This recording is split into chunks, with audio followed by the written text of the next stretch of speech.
How you doing, Joseph? Well, thanks. How you doing? Is Punch Drunk Critics a reference to Punch Drunk Love? It's one of my favorite movies. That is how the site originally began 16 years ago, man. Wow, wait. Yeah, we came together. We're all big fans of that movie, and that's just how it started. That's a good one. All right. Yeah. Well, thanks, man. I appreciate you taking a few minutes to talk with me about Flora and Son, man. Thank I, you. uh, I was at the world premiere at Sundance. Absolutely loved the Oh, movie. nice. Yeah, and I thought you were great. But I was when I was watching it again, I was thinking I'm a huge fan of John Carney, and I know a lot of people are. His movies are so great, but is it intimidating to be a part of a John Carney movie because they're so beloved? I'm a big fan of movie musicals. Hmm. But the truth is I don't like most movie musicals. I And get that. and John Carney is very much the exception because when you watch one of his movies, they just feel real. They feel like human beings feeling real feelings, and he manages to find that balance and work that magic to bring music in a way that still feels true. And so when I saw a John Carney script come across my desk, I wouldn't say I was intimidated. I'd say I was thrilled. I was like, please let me be a part of this movie. Did you have to do anything to convince him? I did, Because, yeah. yeah. Yeah, he had in his mind that like a great musician should play this part, like a well-known, awesome professional musician.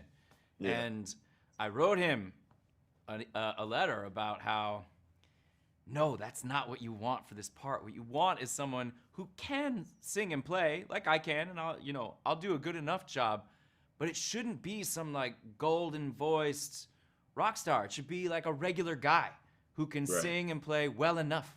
And that's what I'll bring to you. And you got to cast me. And luckily I was able to convince him. I think you're selling yourself a little bit short there, my friend, but Oh, well, thanks. that's okay. In the film, your character and these characters are separated by thousands of miles, basically. But you guys have really great romantic and musical chemistry. How did you two work together on set to kind of build that? It started the day we met, which was one of the more extraordinary days of my career. We wrote a song together.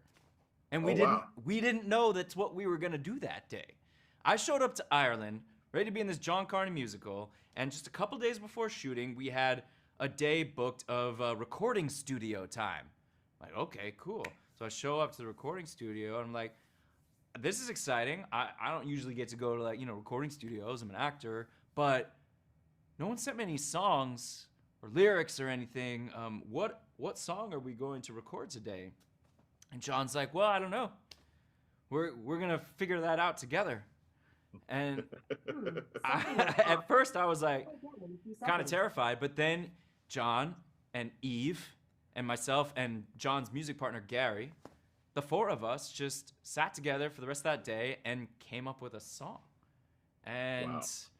it was so magical. And I think that chemistry you're talking about between me and Eve, because that love story is a big part of the crackle of the movie, that started that day. It's a really intimate thing to write a song together with somebody. And I grew to admire her as an artist right away, and we were, I think, bonded from there. Wow, that's an amazing story. You guys, like I said, you guys are terrific together, and it's a great film. Joseph, I really appreciate you taking a few minutes, man. This is really great, and I hope to talk to you again soon about another project. Thank you. I look forward to it. Thanks a lot, man. Cheers. Thanks for checking out the show. If you like what we're laying down, please subscribe to our channel and click the bell to receive notifications for all of our latest stuff.